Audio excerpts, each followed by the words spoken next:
Good morning everybody. आज हम लोग शॉर्ट सर्किट डिस्कस करेंगे। इससे पहले वाले सेशन में हम लोगों ने ओपन सर्किट डिस्कस किया था। तो मैंने आपको ओपन सर्किट से टेस्ट जब डिस्कस किया था ट्रांसफार्मर का, तो हमने बताया था कि प्राइमरीली टेस्ट दो तरह के होते हैं, डायरेक्ट टेस्ट और इनडायरेक्ट टेस्ट। इनडायरेक्ट टेस्ट को नॉन लोडिंग टेस्ट भी कहते हैं, ठीक है। नॉन लोडिंग टेस्ट के ही दो टाइप होते हैं, शॉर्ट सर्किट टेस्ट और open circuit test. Open circuit test हमने जब पिछले सेशन में डिस्कस किया था, तो मैंने आपको ये बताया था कि ओपन सर्किट टेस्ट का प्राइमरी पर्पस होता है कोर लॉस को फाइंड आउट करना, या दूसरे ज़बान में कह सकते हैं तो शंट ब्रांच के पैरामीटर्स को फाइंड आउट करना। इसी ढंग से आज हम शॉर्ट सर्किट टेस्ट पढ़ेंगे, और शॉर्ट सर्किट टेस्ट का क्या पर्पस है, किस ढंग से कंडक्ट किया जाता है, इस चीज़ को हम डिटेल डिस्कशन करेंगे आज। तो आइए स्टार्ट करते हैं हम शॉर्ट सर्किट टेस्ट। तो शॉर्ट सर्किट टेस्ट क्या है, इसका प्राइमरी पर्पस क्या है? इसका प्राइमरी पर्पस है कॉपर लॉस फाइंड आउट करना। जिस ढंग से ओपन सर्किट का पर्पस था कोर लॉस को फाइंड आउट करना या आयरन लॉस को वहाँ मेजर करना, यहाँ शॉर्ट सर्किट टेस्ट के जरिए हम कॉपर लॉस को निकालना चाहते हैं। तो कॉपर लॉस को वेरिएबल लॉस भी कहते हैं, क्योंकि कॉपर लॉस कॉपर वाइंडिंग में होने वाले लॉस को कहते हैं, आई स्क्वायर आर लॉस को कहते हैं। तो वो करंट डिपेंडेंट पैरामीटर है। और करंट क्या है? वेरिएबल क्वांटिटी होती है, वो हमेशा लोड पर डिपेंड करता है कि कितना लोड की रिक्वायरमेंट है, उसके हिसाब से करंट फ्लो होता है। तो चूंकि करंट हमारा वेरिएबल होता है, इसी वजह से आई स्क्वायर आर लॉस को भी वेरिएबल लॉस कहते हैं, ठीक है। और जो आपका कोर लॉस है, ये मैंने इनफैक्ट आपको पिछले सेशन में बताया भी था कि कोर लॉस एसेंशियली एक कांस्टेंट लॉस होता है, ठीक है। तो यहाँ मेरा मेन पर्पस जो है यही है, वेरिएबल लॉस को फाइंड आउट करना, कॉपर लॉस को फाइंड आउट करना, ठीक है। ये चीज़ें मैंने यहाँ लिख भी दी है, जो आपको मैंने नोट्स प्रोवाइड किया है। तो कॉपर लॉस है जो ट्रांसफार्मर में। इसको दूसरे ढंग से क्या समझ सकते हैं? Impedance of the transformer calculate करना है। जिस ढंग से कोर लॉस के लिए हमने कहा था कि हम शंट ब्रांच पैरामीटर को कैलकुलेट करेंगे, उसी ढंग से अगर आप इसको पैरामीटर्स के टर्म्स में समझें, तो जो इम्पीडेंस है, रेजिस्टेंस और रिएक्टेंस ऑफ द ट्रांसफार्मर है, उसको हम कैलकुलेट करेंगे। लेकिन जब भी रेजिस्टेंस या रिएक्टेंस की बात की जाए, तो आप जानते हैं कि रेजिस्टेंस रिएक्टेंस प्राइमरी साइड का अलग होता है, सेकेंडरी साइड का अलग होता है, टर्न रेशियो के हिसाब से। इनफैक्ट टर्न रेशियो के स्क्वायर के हिसाब से चेंज होता रहता है। जब मैंने आपको बताया था कि सर्किट को रेफर कैसे करते हैं, प्राइमरी साइड या सेकेंडरी साइड, तो वहाँ पर मैंने ये चीज़ बताई थी। तो प्राइमरी साइड का इम्पीडेंस कुछ और होगा, सेकेंडरी साइड का इम्पीडेंस कुछ और होगा। यहाँ मैं एक्चुअल इम्पीडेंस की बात कर रहा हूँ, जिसकी यूनिट ओम होती है। जब हम पर यूनिट डिस्कस करेंगे, तो हम जानेंगे कि पर यूनिट इम्पीडेंस चाहे आप प्राइमरी साइड से देखें या सेकेंडरी साइड से देखें, तब बराबर होता है। लेकिन यहाँ जब एक्चुअल इम्पीडेंस की बात करेंगे, रेजिस्टेंस रिएक्टेंस की बात करेंगे, तब ये दोनों के दोनों पैरामीटर हमारे साइड पर डिपेंड करते हैं। जिस नंबर ऑफ टर्न ज़्यादा होता है, उधर का इम्पीडेंस ज़्यादा होता है, ठीक है। तो यहाँ जो हम रिएक्टेंस या रेजिस्टेंस या कह लीजिए कि ओवरऑल इम्पीडेंस निकालेंगे, आखिर वो किस ढंग से निकालेंगे? तो जो हमारा प्राइमरी कैलकुलेशन से निकल कर आएगा या शॉर्ट सर्किट टेस्ट से निकल कर आएगा, तो उस तरफ का इम्पीडेंस निकलेगा, total impedance of the transformer निकलेगा, लेकिन उस तरफ का निकलेगा जिस तरफ हम सभी इक्विपमेंट लगा रहे हों। जैसे हमने ओपन सर्किट टेस्ट में भी देखा था कि वहाँ पर आपके वोल्ट मीटर, एमीटर या वॉट मीटर को हमने कुछ कनेक्ट किया था। तो ये कनेक्ट जिस साइड करेंगे, उसी साइड का ही हमको पैरामीटर दे रहा है। इनफैक्ट वहाँ पर भी जब हमने आरसी और एक्सफाई निकाला था, तो जिस तरफ हमने आपके वोल्ट मीटर, एमीटर वगैरह कनेक्ट कर रखा था, उसी टाइप से आप इसको अगेन दूसरे साइड में रेफर भी कर सकते हैं। तो यहाँ चूंकि शॉर्ट सर्किट टेस्ट को एचवी साइड में कंडक्ट किया जाता है, इसी वजह से जो भी हमारा पैरामीटर निकल कर आएगा, वो एचवी के टर्म्स में निकल कर आएगा। इसको हम चाहें तो उसको एलवी की तरफ रेफर कर सकते हैं, जैसा कि मैं आपको इक्विवेलेंट सर्किट के केस में डिस्कस कर चुका हूँ कि किस ढंग से सर्किट के पैरामीटर्स को डिफरेंट साइड में रेफर किया जाता है, ठीक है। तो यहाँ पर ऑब्जेक्टिव क्या है? कॉपर लॉस निकालना, या इन टर्म्स ऑफ पैरामीटर बात करें तो रेजिस्टेंस, रिएक्टेंस, या नहीं तो total impedance of the transformer निकालना। आखिर हम निकालना क्यों चाहते हैं कॉपर लॉस, या क्यों हम निकालना चाहेंगे impedance of the transformer? Impedance of the transformer की मदद से हम वोल्टेज रेगुलेशन पता कर सकते हैं ट्रांसफार्मर का। आगे आएगा ये टॉपिक वोल्टेज रेगुलेशन, तब आपको ज़्यादा क्लियर होगा कि आखिर वोल्टेज रेगुलेशन से मतलब क्या है। तो हम इम्पीडेंस के ज़रिए voltage regulation of the transformer निकालते हैं। और लॉसेस, जैसा मैंने आपको बताया कि ये परफॉर्मेंस प्रिडिक्शन के लिए, बिहेवियर प्रिडिक्शन के लिए, ये दोनों ही पैरामीटर इंपॉर्टेंट है।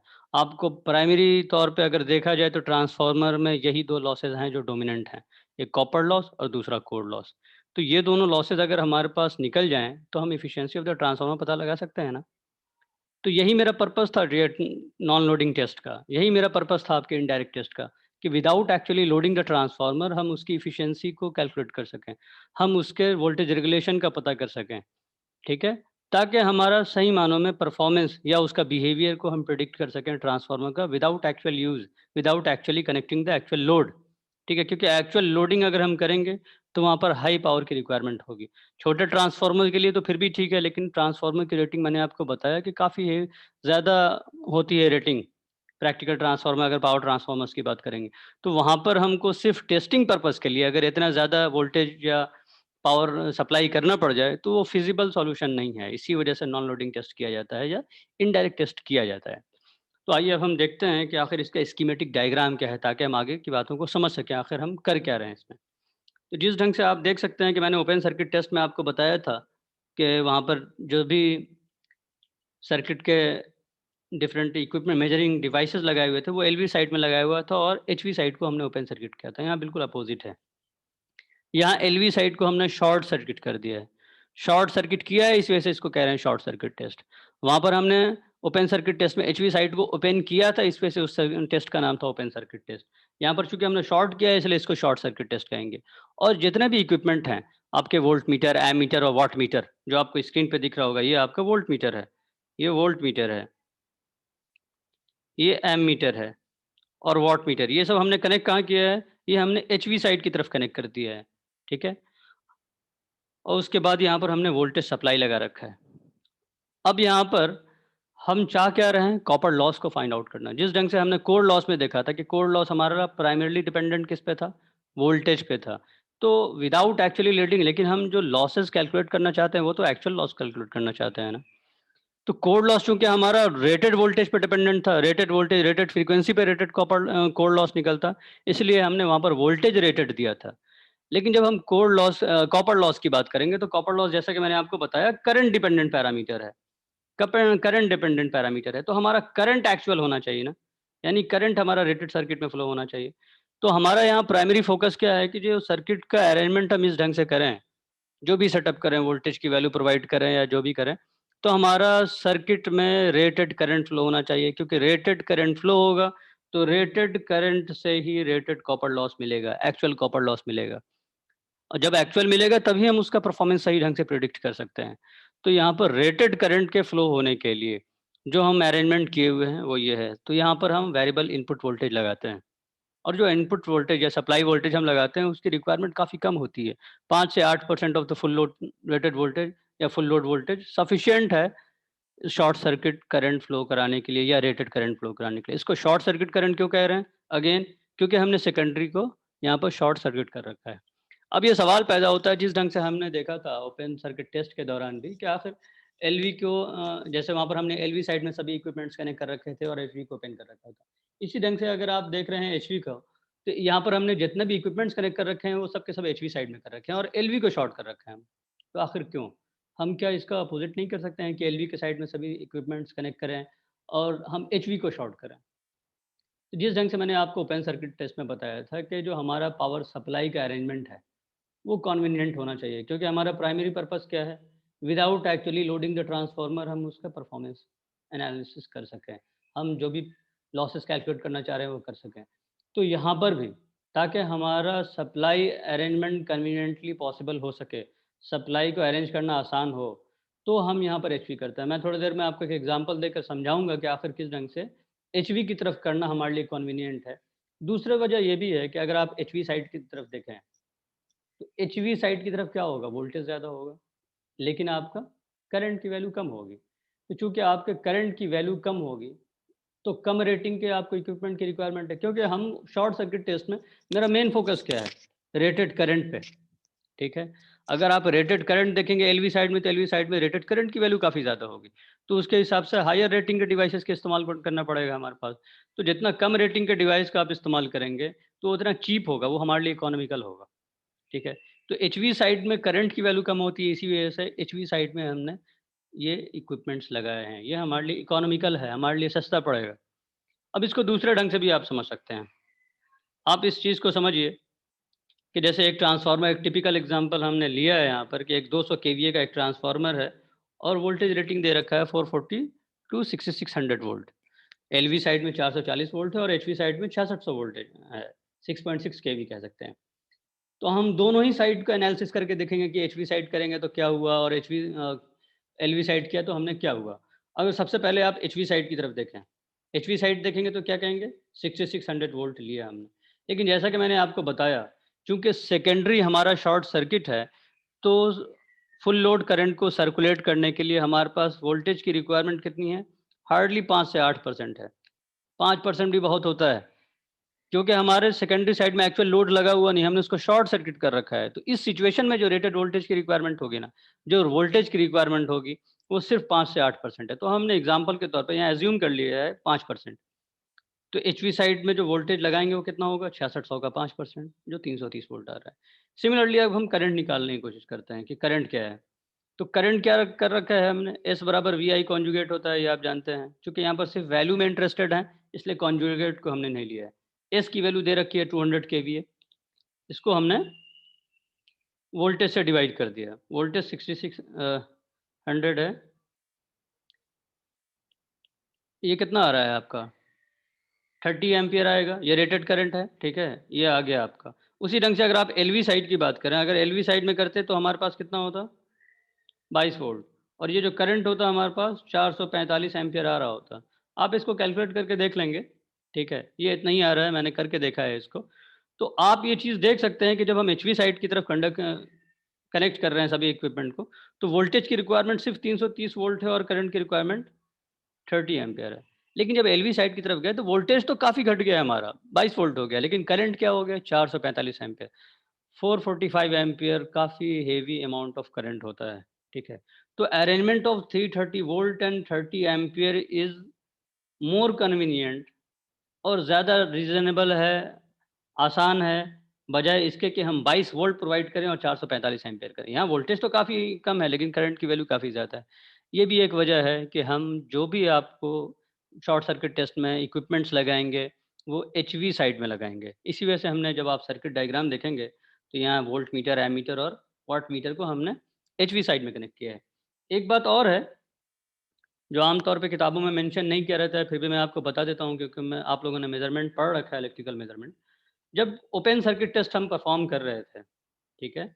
जब ओपन सर्किट टेस्ट हम परफ़ॉर्म कर रहे थे, तो ये देखिए वॉटमीटर में 2 होता है ना कॉइल, एक करंट कॉइल, एक पोटेंशियल कॉइल। तो हमने कुछ इस ढंग से कनेक्ट किया था, इधर से सप्लाई है, ठीक है? जब शॉर्ट सर्किट हम कंडक्ट कर रहे हैं, तो हमने करंट कॉइल कंडक्ट किया है, सॉरी कनेक्ट किया है, और ये हमने इसका पोटेंशियल कॉइल इस तरफ कनेक्ट किया है। आप देख सकते हैं, ये आपको साफ-साफ सर्किट डायग्राम में दिख जाएगा। इसको इस तरफ नहीं कनेक्ट करके हमने यहाँ कनेक्ट किया, आप देख सकते हैं। तो ये हमारी वजह है, क्योंकि जब हम ओपन सर्किट टेस्ट परफॉर्म कर रहे थे, तो हमारा इम्पीडेंस किस टाइप का था? हाई बर्डन इम्पीडेंस था, जिसकी वजह से हमारे पोटेंशियल कॉइल को सोर्स साइड में कनेक्ट किया था। लेकिन चूँकि शॉर्ट सर्किट टेस्ट में हम देख रहे हैं कि हमारे पास जो बर्डन है, हमारे पास जो इम्पीडेंस है, वो लो बर्डन इम्पीडेंस है। इसी वजह से हम अपने पोटेंशियल कॉइल को लोड साइड में कनेक्ट करेंगे। ये चीज़ आप डेफ़िनेटली आपने मेज़रमेंट में पढ़ा होगा कि पोटेंशियल कॉइल को किस तरफ कब कनेक्ट करते हैं। मैं इसके डिटेल में नहीं जाऊँगा क्योंकि ये इलेक्ट्रिकल मेज़रमेंट की चीज़ है, ठीक है? यहाँ पर हम सिर्फ़ इलेक्ट्रिकल मशीन के एस्पेक्ट पे फ़ोकस करेंगे। लेकिन एक पॉइंट था, इस वजह से मैंने आपको यहाँ पर बता दिया है। तो ये चीज़ आपको क्लियर हो गई होगी कि क्यों हम HV साइड में कनेक्ट करते हैं और LV साइड को हम क्यों शॉर्ट सर्किट कर देते हैं। अब देखिए हम उसके हिसाब से अब इक्विवेलेंट सर्किट बनाएँगे, ताकि आपको अब आगे की चीज़ें समझ में आए कि आखिर हम कैसे एनालिसिस कर सकते हैं। तो आप ये सिंपल सर्किट देख लीजिए। हमने यहाँ इसको शॉर्ट सर्किट वोल्टेज इस वजह से कहा है क्योंकि सेकेंडरी शॉर्ट सर्किट है। सिंपली ये इनपुट वोल्टेज है, ठीक है? इनपुट वोल्टेज है। यहाँ जो करंट फ्लो हो रहा है ये रेटेड करंट है, लेकिन इसको शॉर्ट सर्किट करंट क्यों कह रहे हैं? क्योंकि हमारा सेकेंडरी अगेन शॉर्ट सर्किट है। ये प्राइमरी का इम्पीडेंस है और ये सेकेंडरी के इम्पीडेंस को हमने प्राइमरी साइड में रेफर कर दिया। इस वजह से हम इसको डैश के साथ दिखा रहे हैं, और ये शंट ब्रांच पैरामीटर्स है जो कोर लॉस को रिप्रेजेंट करता है। आप जानते हैं कि शॉर्ट सर्किट टेस्ट यानी यहाँ रेटेड करंट फ्लो हो रहा है, और एक्साइटिंग करंट जो है हमारा वो 2 से 5% होता है। No load current I0। तो नो लोड करंट 2 से 5% होता है नॉर्मल कंडीशन में, जब हम वोल्टेज रेटेड लगा रहे होते हैं। लेकिन जब हम वोल्टेज की वैल्यू को भी घटा के 5 से 8% कर दे रहे हैं, तब हमारा जो नो लोड करंट की वैल्यू फ्लो हो रहा है, वो 0.1% से लेकर 0.5% तक हो रहा है।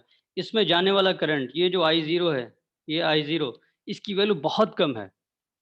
इसकी वैल्यू बहुत कम होने की वजह से क्या होता है कि हम जो शंट का ब्रांच है इसमें हम मानेंगे कि कोई करंट ही नहीं आ रहा है, एज्यूम किया जा सकता है, इसको नेग्लेक्ट किया जा सकता है। अगर उसमें करंट कुछ मानेंगे ही नहीं तो क्या होगा? उस सर्किट को ही हम हटा देंगे, वो यूज़लेस है हमारे लिए, रिमूव किया जा सकता है, ओपन सर्किट जैसा दिखेगा। किसी ब्रांच में, किसी सेक्शन में अगर करंट नहीं जा रहा तो क्या मतलब है? ओपन सर्किट है। तो हमने यहाँ देखिए जो आगे इक्विवेलेंट सर्किट बनाया है, उसमें उस शंट पैरामीटर को हमने हटा दिया है। ना ही आपको आरसी दिख रहा है और ना ही वो एक्स फाई दिख रहा है। अब आप इसको दूसरे ढंग से भी समझ सकते हैं।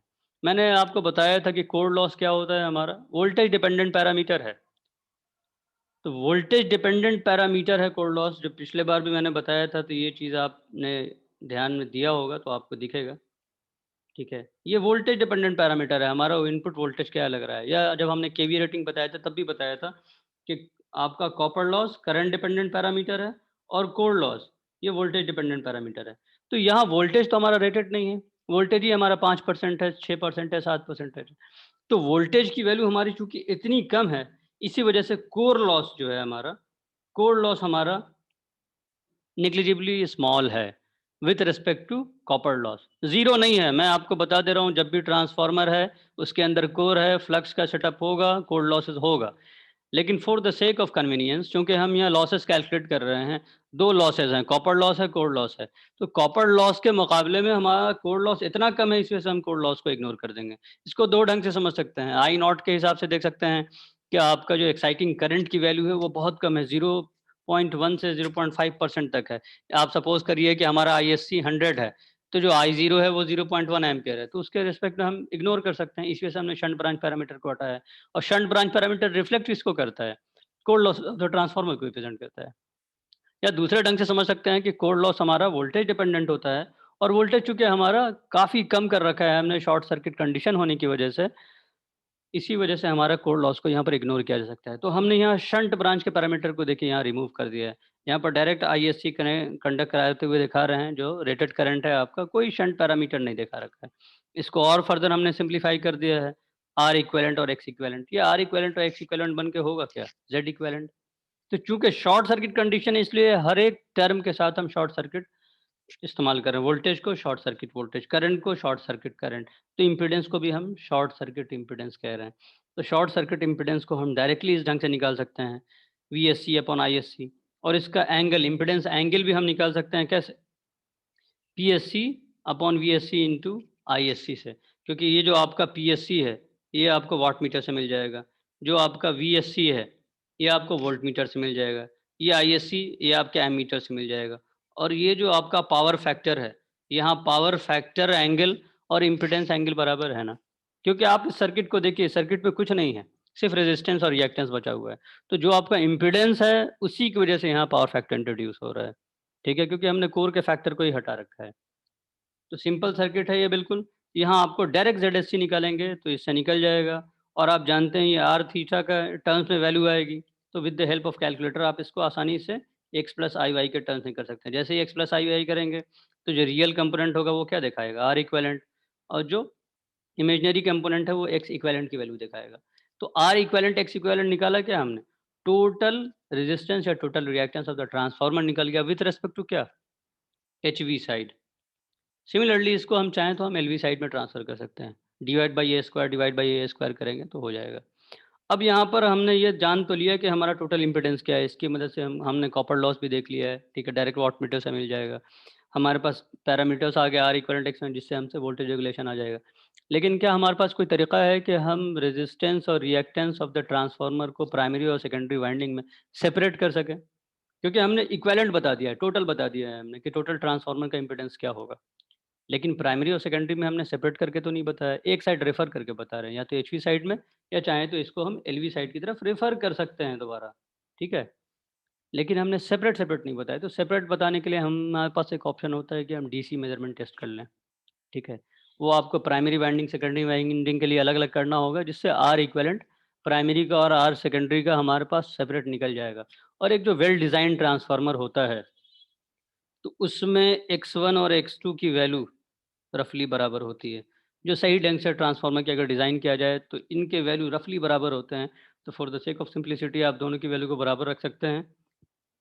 और रेजिस्टेंस अगर दोनों का हमें सेपरेट करना है तो हम DC measurement test primary side में और सेकेंडरी साइड में कर सकते हैं। तो यही था हमारे पास शॉर्ट सर्किट टेस्ट के बारे में जानने में। मैं इस बार इसको फिर से समराइज़ कर देता हूँ आसानी से। हमारा प्राइमरी ऑब्जेक्टिव क्या था शॉर्ट सर्किट टेस्ट का? वेरिएबल लॉसेस निकालना, कॉपर लॉसेस को हमको कैलकुलेट करना है, या दूसरे टर्म्स में हम रेजिस्टेंस या रिएक्टेंस या total impedance of the transformer को निकालेंगे। Total impedance of the transformer से निकलेगा क्या? हमारा वोल्टेज रेगुलेशन निकलेगा, ठीक है? और ये जो कॉपर लॉस है हमको एफिशिएंसी कैलकुलेट करने में हेल्प करेगा, ठीक है? ये हमने अरेंजमेंट देखा है। अरेंजमेंट मैंने आपको बता दिया कि ये वैल्यू जो है शॉर्ट सर्किट वोल्टेज 5 से 8% of the full load voltage होता है। क्यों? क्योंकि हमने सेकेंडरी को शॉर्ट सर्किट कर रखा है। देखिए सेकेंडरी को शॉर्ट सर्किट हमने थिक वायर से किया है। क्यों?